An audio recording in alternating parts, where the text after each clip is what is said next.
bersama narasumber Bapak Dr. Bambang Nursena. Selamat malam Pak Bambang. Selamat malam. Terima kasih Pak atas kehadirannya malam hari ini. Kita kembali Pak akan berbincang-bincang dan membahas satu tema yang sangat menarik ya Pak ya, yang akhir-akhir ini sedang marak-maraknya ini Pak. Pemirsa, kita akan berbincang-bincang dengan Bapak Dr. Bambang Nursena mengenai satu tema yang sangat menarik. Bagaimana memahami ayat-ayat kekerasan dalam Alkitab. Selamat menyaksikan.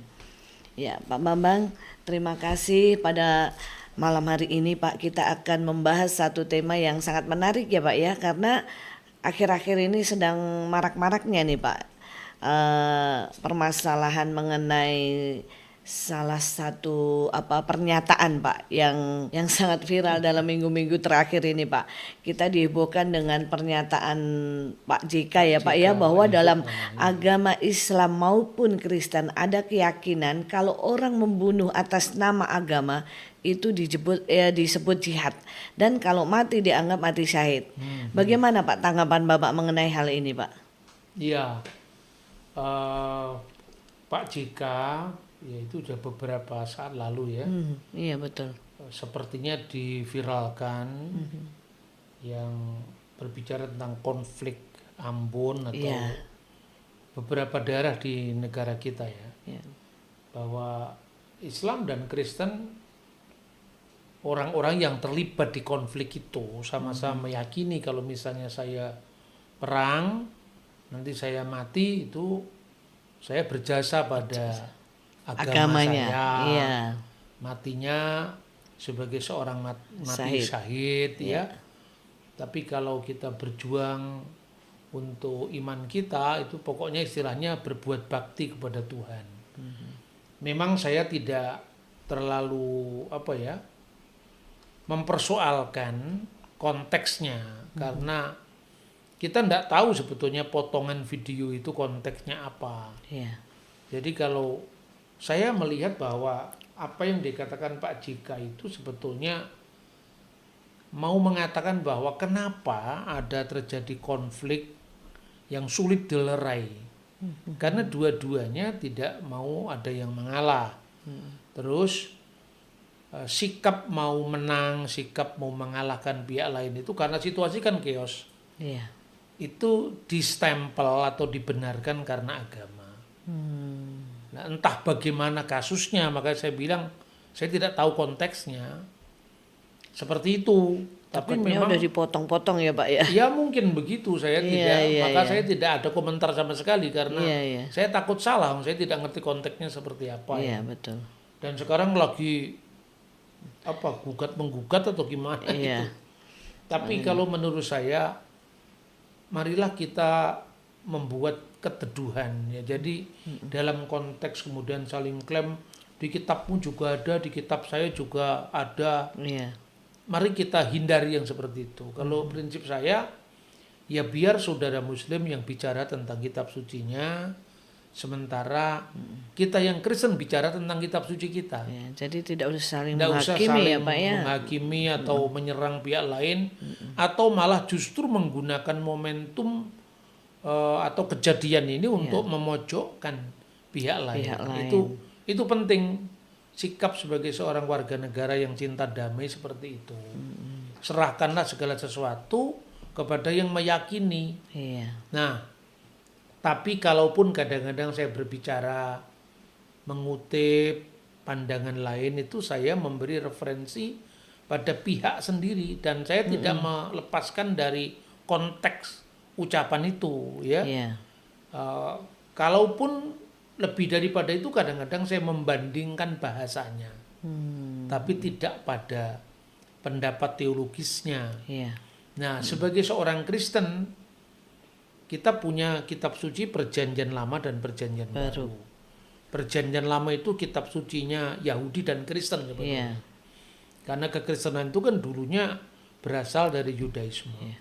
Tapi bagi orang Kristen, ayat-ayat Perjanjian Lama itu menemukan penggenapannya pada Perjanjian Baru. Sehingga teks-teks Perjanjian Lama itu sebagian besar tidak relevan lagi untuk diterapkan dalam konteks zaman yang berbeda. Misalnya tentang ayat-ayat yang disebut ayat kekerasan tadi. Iya. Dan mungkin kita bisa membandingkan dengan pandangan orang Yahudi misalnya. Karena apa? Karena ini kan bukan hanya kitab sucinya orang Kristen. Iya. Tapi ketika bicara kita tentang khusus Kristen, kita merujuknya perjanjian baru. Nah, apa yang kita jumpai dalam perjanjian baru, misalnya kita bisa membaca di dalam Injil Yohanes pasal 16 ayat 2 dan ayat 3. Itu saja dulu. Iya. Yohanes pasal 16 ayat 2 dan 3 ya Pak ya, sampai ke 4 ya. Iya, betul. Baik. Demikian firman Tuhan. Kamu akan dikucilkan, bahkan akan datang saatnya bahwa setiap orang yang membunuh kamu menyangka bahwa ia berbakti kepada Allah. Mereka akan berbuat demikian karena mereka tidak mengenal baik Bapa maupun aku. Tetapi semua ini kukatakan kepadamu supaya apabila datang saat mereka, kamu ingat bahwa aku telah mengatakannya kepadamu. Yesus justru menyiapkan mentalitas para muridnya. Iya.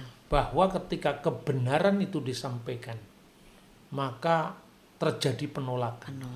Bahkan karena yang menolak ini merasa paling benar, maka kebenaran itu akan ditolak.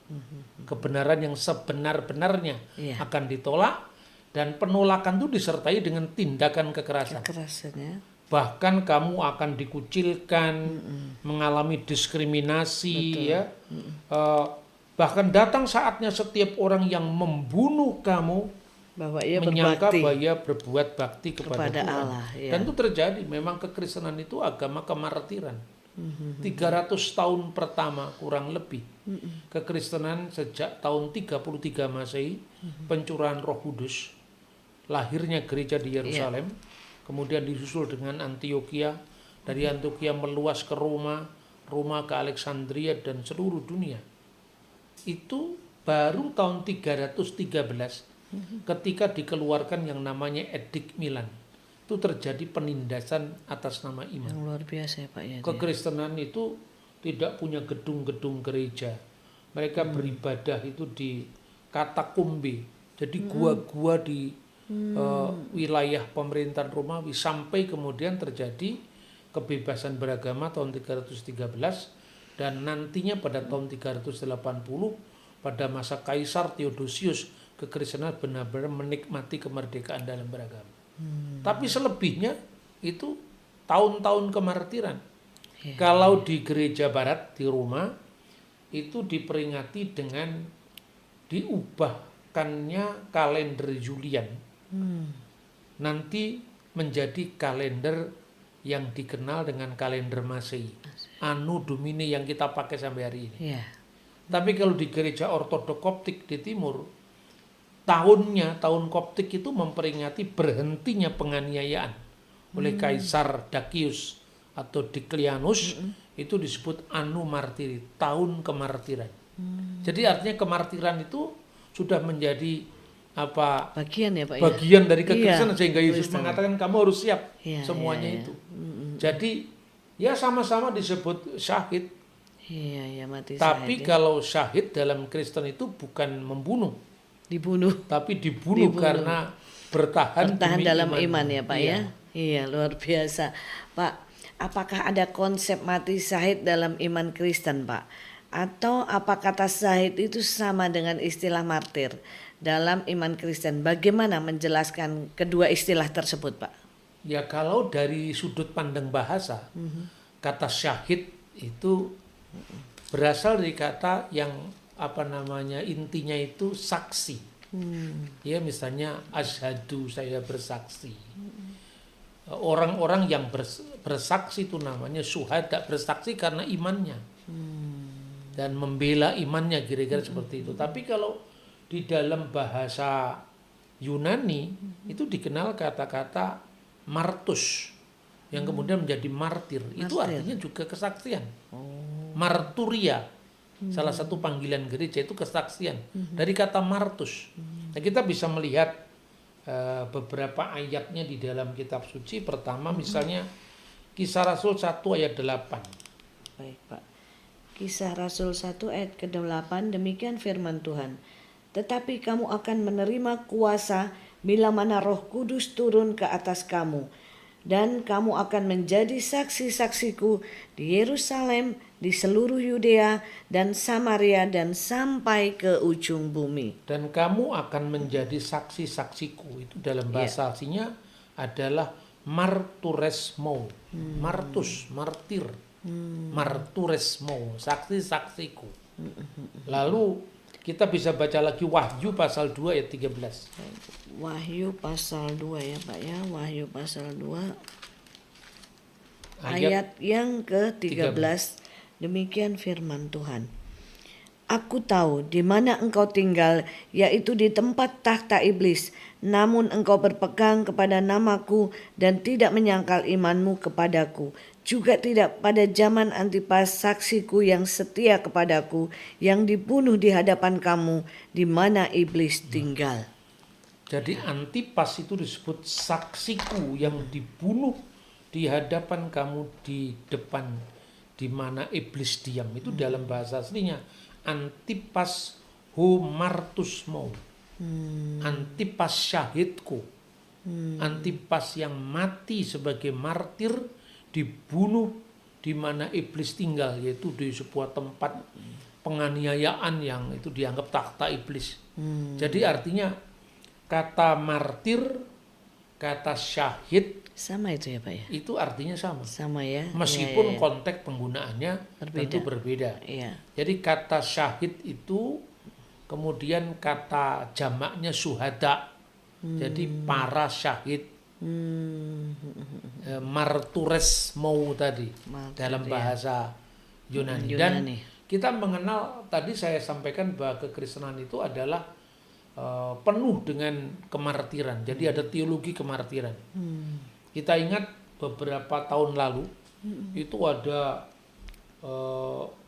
berapa belas orang Kristen pekerja di sebuah negara di Timur Tengah, orang-orang Kristen Koptik itu dibunuh oleh ISIS, dipenggal kepalanya. Tapi dia menatap langit dengan tersenyum. Dan ketika sebuah televisi Koptik di Mesir, keluarganya ditanya, apakah kamu marah kepada yang membunuh suamimu? Enggak. Saya mula-mula memang kehilangan, saya sedih, namanya suami. Tapi saya bahagia karena dia sekarang ada di surga. Itu teologi kemartiran yang diajarkan. Dan memang dalam sejarah gereja kita mengenal tokoh namanya Justinus Martir, yang meninggal kira-kira tahun 150 Masehi.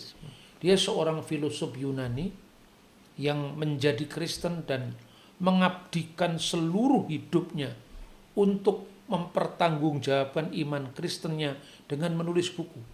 Bukunya yang terkenal untuk melawan filsafat Yunani yang melawan kekristenan itu Apologia, 2 jilid. Dialog with Trypho, dialog dengan Trypho. Itu dialognya dia dari bagaimana mempertanggungjawabkan iman Kristen kepada orang Yahudi yang sangat anti Kristen. Nah, lalu ada juga catatan kemartiran dari muridnya Rasul Yohanes. Namanya Martirion Polikarpi. Dia meninggal kira-kira tahun 156 Masehi. Dia dibakar di tumpukan kayu bakar. Tetapi waktu dia dibakar itu sebelumnya dia disuruh memilih. Kamu sangkal Kristusmu dan kamu akan diberi hidup, atau kamu siap mati di hukuman ini, artinya dieksekusi, dibakar itu. Dan dia mengatakan 86 tahun, itu kata-kata yang sangat terkenal. 86 tahun saya mengikuti Kristus dan tak sekalipun dia mengecewakan aku. Dia pilih mati. Luar biasa ya, dan Pak, waktu dia di perapian itu, dia berdoa dengan memuji himne Tritunggal Maha Kudus. Bapa, Putra, dan Roh Kudus. Yesus disebut sebagai imam besar surgawi yang kekal. Segala kemuliaan bagimu, bagi Bapa surgawi dan Roh Kudus, sekarang dan sepanjang segala masa. Itu kredonya yang dibawa sampai dia menjadi seorang martir atau ya. syahid dalam hidupnya. Bukunya itu sangat terkenal, ditulis oleh orang yang menyaksikan langsung muridnya, namanya judulnya itu adalah Martyrion Polycarpi, kemartiran Polikarpus. Luar biasa ya Pak Bambang ya. Iya. Dan itu memang sejak zaman dulu ya Pak ya. Dulu. Sudah ada ya Pak ya ini ya martir ini ya. Namun memang dalam Alkitab bahasa Arab itu kalau di Van Dyck Arabic Bible itu kata yang dipakai juga sama, syahid. Syahid ya. Cuman ada kira-kira terjemahan lain di Syria dan Lebanon itu karena dia menekankan bahwa kita ini menjadi mati karena iman kita, tapi kita bukan aktif menyerang, tapi kita ini memang justru berserah. Kalau memang Tuhan memanggil kita sekarang ya sudah. Maka ada juga orang-orang Kristen yang tidak menggunakan kata syahid, tapi menggunakan kata mutasyahid, karena konteksnya kita ini menjadi korban dari katakanlah militansi agama. Tetapi kita militan dalam pasif. Karena apa? Karena ya Kristus tadi yang awalnya sudah kita baca tadi tentang kamu akan dianiaya, kamu akan dikucilkan, bahkan orang yang membunuh kamu itu mengira itu berbakti kepada Tuhan. Betul, itu udah diungkapkan ya Pak ya. Sebelumnya. Ya, luar biasa Pak Bambang. Baik Pak, sangat jelas penjelasan dari Bapak tadi. Jadi kata martir itu dalam bahasa Arab sama dengan syahid ya Pak ya. Ya, sekalipun makna dalam Kristen dan Islam berbeda ya Pak. Ya, ada perbedaannya, ada perbedaan juga ada. Ya. Nah, bagaimana Pak dengan adanya ayat-ayat kekerasan dalam Alkitab? Khususnya perjanjian lama Pak, di mana Allah seolah-olah memerintahkan pembunuhan penduduk asli Kanaan ketika Israel memasuki tanah perjanjian. Apakah ini berlaku Pak sampai sekarang? Saya melihat tafsiran Kristen maupun Yahudi itu sudah nggak berlaku. Ayat itu sifatnya historis. Historis artinya ayat itu hanya punya konteks waktu itu. Mungkin pada lebih jelasnya itu kita ya, Pak, bisa ya? membaca salah satu contoh saja ya. Ulangan 20 ayat 17 dan ayat 18. Ini ayat yang paling sering dipakai untuk menuduh bahwa Kristen punya ayat kekerasan dan itu dijadikan alat untuk genosida yang dikait-kaitkan dengan perang modern misalnya. Ulangan 20 ayat 17 sampai ayat 18. Baik Pak. Ulangan 20 ayat 17 sampai dengan 18. Demikian firman Tuhan. Sesungguhnya orang Het, orang Amori, orang Kanaan, orang Persis, orang Hewi, dan orang Yebus harus kau tumpas sama sekali, seperti yang diperintahkan Tuhan Allahmu kepadamu, supaya mereka tidak mengajar kamu melakukan segala yang menjijikkan seperti yang mereka lakukan bagi ilah-ilah mereka, sehingga kamu berdosa terhadap Tuhan Allahmu. Iya. Sebetulnya teks yang diterjemahkan dengan melainkan kau tumpas sama sekali, yaitu bahasa aslinya itu hakarem tuharimem, itu artinya menghabiskan ya sampai tuntas itu. Tapi menghabiskan di sini maknanya tidak digunakan kata sekedar berarti membunuh, tapi menghilangkan jejaknya. Siapa yang dihilangkan jejaknya itu adalah 7 bangsa yang mendiami tanah perjanjian itu, yaitu orang Het, orang Amori, orang Peris, orang Hewi, orang Yebus. Namun kita mesti melihat konteksnya juga. Misalnya ayat perbandingannya kita bisa membaca Kejadian 15 ayat 16. Apakah itu tiba-tiba saja muncul? Mendadak. Kita bisa lihat Kejadian pasal 15 ayat 16, demikian firman Tuhan. Namun keturunan yang keempat akan kembali ke sini, sebab kejahatan orang Amori itu belum genap sampai kini. Itu penglihatan yang dilihat oleh Abraham. Jadi 400 tahun sebelumnya, bangsa itu sudah menjadi bangsa yang perampok, bangsa yang amoral, dan itu sudah disebutkan dalam zamannya Abraham. Iya, iya, iya. Kapan bangsa itu akan ditumpas? Ini bagi tafsir-tafsir baik Yahudi maupun Kristen yang menganggap bahwa itu memang maknanya historis, penumpasan sebuah bangsa, tapi bukan tanpa alasan. 400 tahun sebelumnya bangsa itu menjadi bangsa yang sangat mengacaukan tempat itu. Dan salah satunya nanti suatu saat, kata Tuhan, ketika sudah genap kejahatan kaum Amori. Jadi itu bukan tiba-tiba saja. Kejahatan apa yang kira-kira mereka lakukan? Kita bisa membaca misalnya 2 Raja-Raja 3 ayat 26 dan sampai dengan ayat 27. 2 Raja-Raja 3 ayat ke-26 sampai dengan 27, demikian firman Tuhan. Ketika Raja Moab melihat bahwa peperangan itu terlalu berat baginya, ia mengambil 700 orang pemegang pedang bersama dia untuk menerobos keluar ke arah Raja Edom.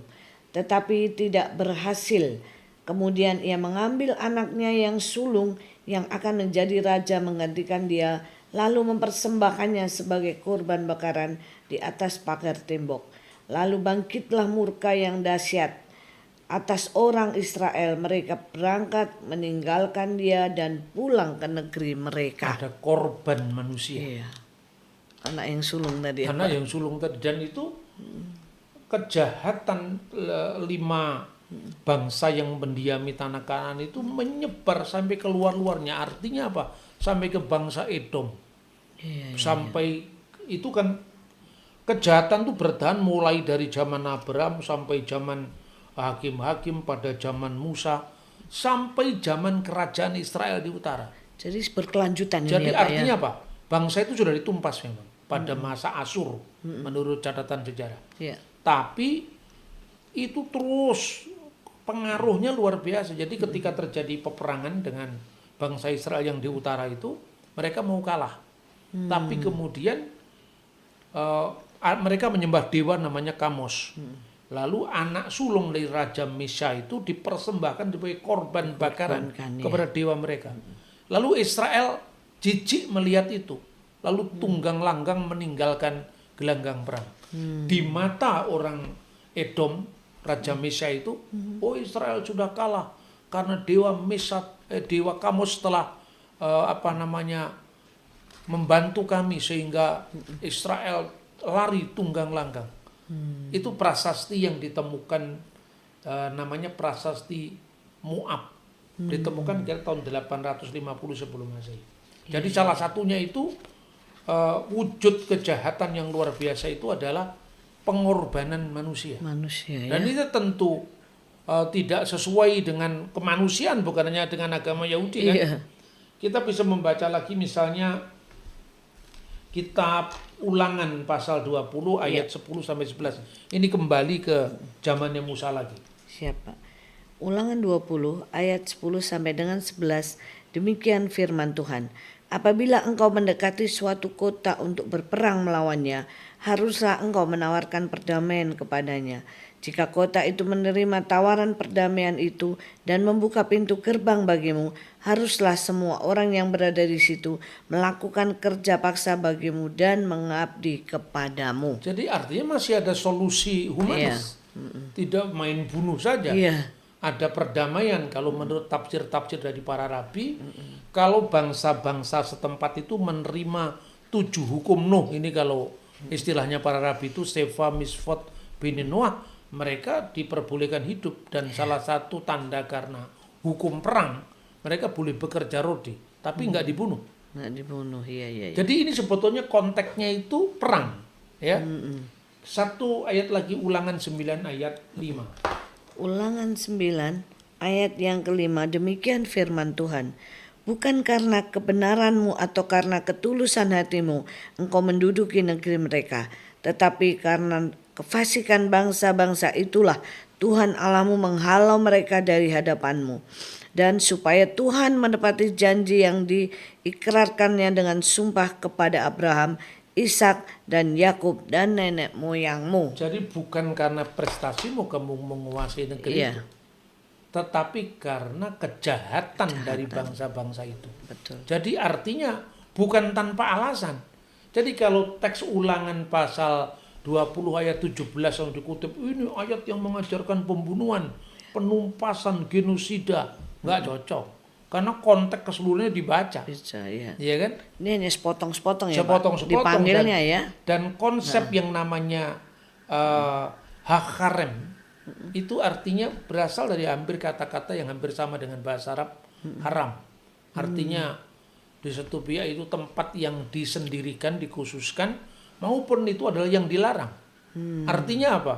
Artinya pengharaman total, perintah harem, atau diartikan perang untuk menumpas kejahatan. Kejahatan ya. Jadi artinya karena kejahatan kaum Amori belum sampai pada puncaknya, berarti ditunggu sampai benar-benar pada puncaknya. Pada puncak kejahatan itu. Jadi artinya kasih Tuhan itu panjang sabar sampai menunggu, tapi nggak tobat-tobat bangsa itu. Iya betul. Luar biasa nih Pak Bambang. Mohon izin Pak, kami bertanya lagi. Bukankah Taurat itu diimani dan dipedomi oleh orang Yahudi Pak? Orang Kristen, bahkan yang lebih tua dari urutan waktu orang Samaria. Bisakah dicontohkan bagaimana Pak penafsiran Ulangan 20 ayat 17 menurut orang Samaria dan orang Kristen? Ini sangat penting Pak. Lebih lengkapnya Yahudi, Samaria Kristen. Dan Kristen, iya. Kalau Kristen sudah ayat ini nggak relevan. Nggak relevan karena ayat ini hanya bermakna pada zamannya. Zamannya ya. Dan sekarang yang namanya bangsa Amori, bangsa Feris, bangsa Yebus itu kan sudah tidak ada. Iya. Artinya sudah tidak berlaku karena itu peristiwa historis masa lampau. Pada zamannya ya. Yang pada zamannya dan bukan bentuk perintah untuk sekarang. Itu dalam konteks Kristen. Bagi orang Kristen yang langsung relevan ya ayat-ayat dari Perjanjian Baru. Perjanjian yang berlaku ya. Yang berlaku. Ya. Lalu bagaimana orang Yahudi? Kalau orang Yahudi kita bisa membaca di Talmud atau di Mishnah. Sama ternyata. Bahkan IDF itu, Pertahanan Israel Modern, tidak mengenal apa teks ini sebagai teks yang dipakai relevan untuk perang, tidak. Mereka mengatakan bahwa satu jiwa manusia itu lebih penting daripada seluruh Taurat katanya. Artinya apa? Bahwa teks ini adalah teks khusus yang dipahami dalam konteksnya dan sudah kehilangan relevansinya karena alasan hukumnya tidak ada. Alasan hukumnya itu apa? 7 bangsa itu sudah tidak ada lagi. Maka paling tidak kalau dari Yudaisme itu ada 4 model penafsiran. 4 model penafsiran. Yang pertama tafsiran historis. Jadi tafsiran sejarah. Ini misalnya dianut oleh Hilkot Melakim dari Rambam. Rambam itu Rabbi Mose ben Maimun, itu dari abad pertengahan. Dia menulis bahwa perintah ini cuma untuk 7 bangsa Kanaan di zaman Yosua 1400 tahun yang lalu. Sekarang sudah tidak berlaku. Tidak berlaku ya. Ya. Dan kalaupun di situ pada zaman itu ada syarat, misalnya tadi kalau mereka tunduk pada hukum Nuh, mereka bebas, tidak boleh dibunuh. Hukum Nuh itu apa? Ya hukum yang berlaku bagi bangsa-bangsa bukan Yahudi. Bangsa-bangsa sekalipun lain. Bangsa ini makan babi nggak diapa-apakan. Karena babi itu nggak berlaku bagi mereka. Orang Yahudi sangat strict dalam menjaga bahwa bagi hukum Musa yang berlaku untuk orang Yahudi tidak boleh dipaksakan bangsa lain, buat bangsa lain di luar Yahudi karena mereka punya hukum yang disebut hukum Nuh. Dan apa yang dinarasikan oleh sumber Yahudi ini persis sama dengan Bapak Gereja. Misalnya catatan Irenaeus. Irenaeus dari Lyon itu muridnya Polikarpus dan Polikarpus muridnya Rasul Yohanes. Dia mengatakan ada 4 perjanjian Tuhan dan manusia. Pertama perjanjian Adam yang sudah dilanggar dengan manusia jatuh ke dalam dosa. Simbolnya apa? Buah pengetahuan yang baik dan yang jahat. Kedua adalah perjanjian Nuh. Simbolnya apa? Kutaruh busurku di atas awan sebagai perjanjian antara aku dan seluruh bumi. Dan seluruh bumi itu ngikat bangsa-bangsa Kanaan apa tadi? Kanaan ya Amori, Amori. Kalau mereka menerima hukum Nuh, mereka nggak boleh dibunuh. Karena di hukum Nuh itu kan disebutkan dalam Kejadian pasal 9, nyawa makhluk itu ada dalam darahnya. Karena itu tidak boleh mengadakan pertumpahan darah. Simbolnya bahkan tidak boleh makan darah. Karena nyawa makhluk ada di dalam darahnya. Itu teks itu jelas sekali. Dan dalam Kejadian pasal 9 tidak ada larangan makan babi, tidak ada larangan makan ikan patin. Ya, itu. Kemudian yang kedua itu adalah tafsiran moral. Karena kejahatan ekstrim mereka. Itu tadi contohnya. Bahwa kejahatan bangsa Amori sudah mencapai puncaknya. Ya. Bukan karena prestasimu, tetapi karena mereka jahat. Jadi itu untuk apa istilahnya itu menumpas dekadensi moral.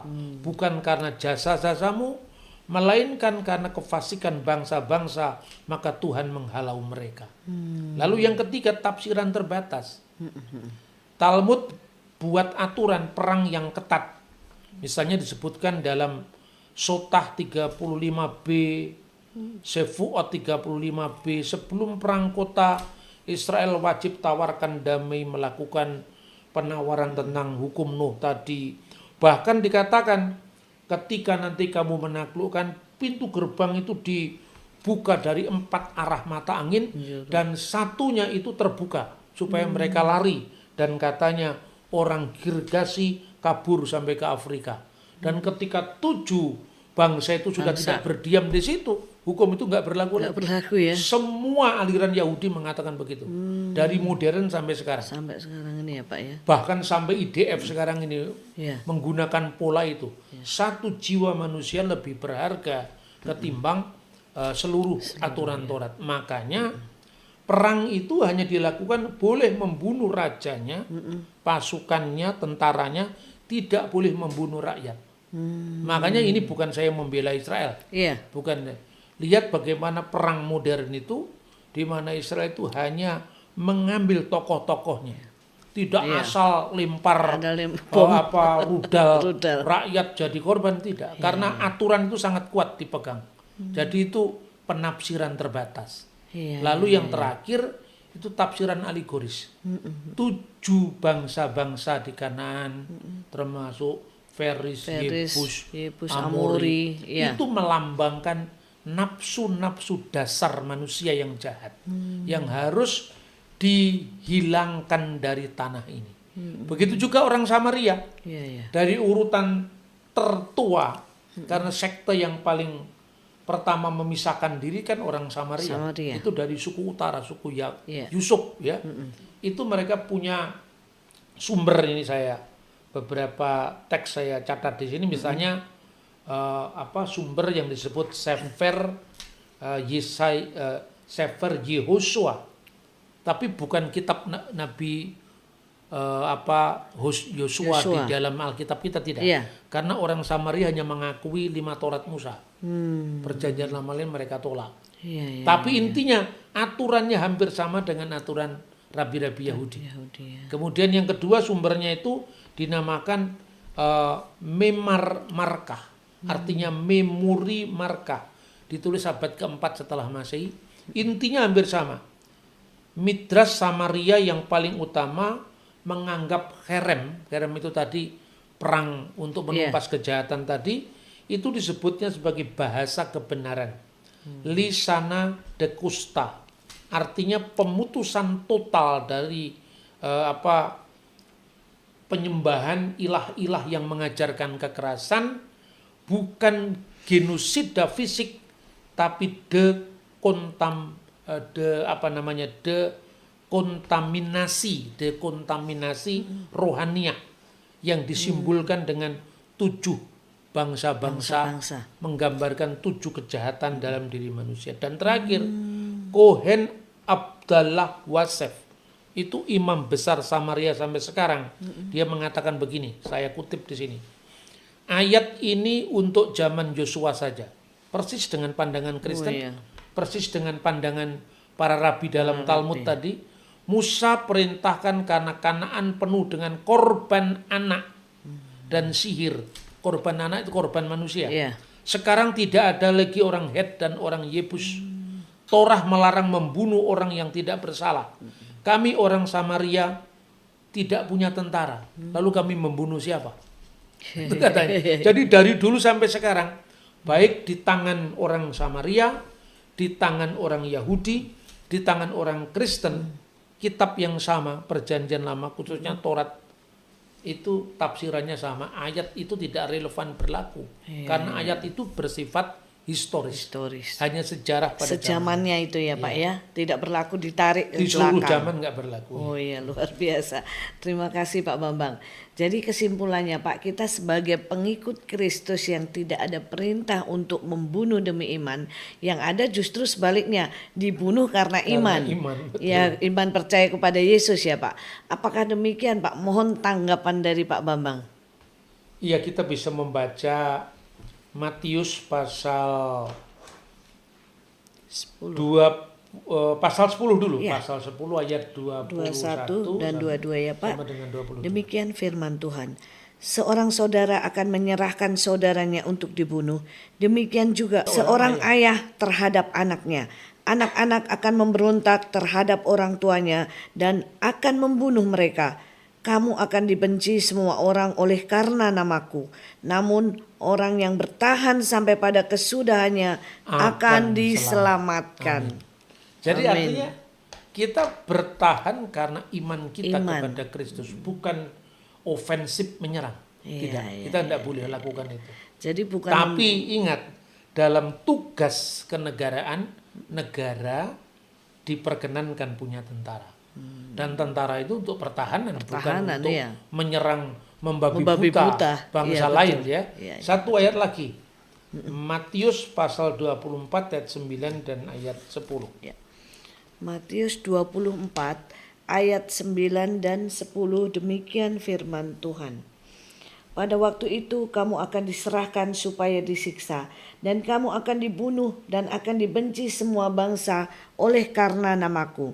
Banyak orang akan murtad dan mereka akan saling menyerahkan dan saling membenci.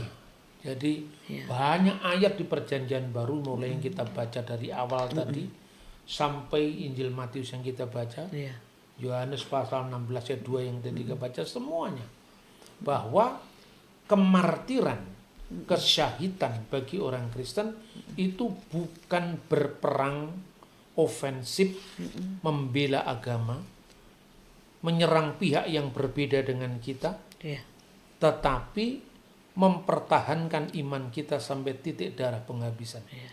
Karena kalau kamu setia sampai akhir, kamu akan selamat. Bahkan dikatakan banyak orang akan murtad karena tidak tahan dengan penderitaan ini. Tapi Tuhan memberikan contoh bagaimana Rasul Paulus yang dulunya seorang penganiaya pengikut jalan Tuhan, artinya bertobat, dan dia saksikan sendiri dalam Kisah Rasul 22 ayat 20. Kisah Rasul 22 ayat 20, demikian firman Tuhan. Ketika darah Stefanus saksimu itu ditumpahkan, aku ada di situ dan menyetujui perbuatan itu, dan aku menjaga pakaian mereka yang membunuhnya. Di sini kata martus dan kata syahid dalam Alkitab bahasa Arab muncul kembali. Artinya kesyahidan, kemartiran itu adalah konsekuensi terakhir dan terburuk bagi manusia yang setia mengikut Kristus sampai ajal menjemput kita. Luar biasa ya Jadi Pak. Jadi kesetiaan iman sampai akhir. Itulah Jadi, teologi kemartiran. Termasuk ketika misalnya dengan statementnya Pak JK, kita katakanlah misalnya toh kita tidak setuju, kita tidak boleh melakukan yang namanya kekerasan verbal. Kekerasan verbal itu artinya ya kalau itu benar. Kalau nggak benar kan lebih kacau lagi. Kalaupun itu benar, kita melakukan yang namanya kekerasan verbal, kekerasan dengan mulut kita yang menyakiti, kekerasan dengan tuduhan kita yang tak terbukti, maka kita semua dihindarkan dari itu. Bukan hanya pembunuhan fisik, tapi juga pembunuhan verbal. Kata-kata yang keras, ucapan Pak yang kita keluarkan, yang menyakiti orang, yang menciptakan kegaduhan, itu harus dihindari. Pemirsa, semoga tayangan kami pada malam hari ini boleh bermanfaat dan menjadi satu wawasan, pemahaman yang baru bagi kita semua. Hendaklah kita menjadi manusia yang arif dan bijaksana dalam memelihara keutuhan bangsa. Karena sebagai pengikut Kristus tidak ada perintah untuk membunuh demi iman. Yang ada justru sebaliknya, dibunuh karena iman percaya kepada Tuhan Yesus Kristus. Terima kasih, selamat malam, Tuhan memberkati.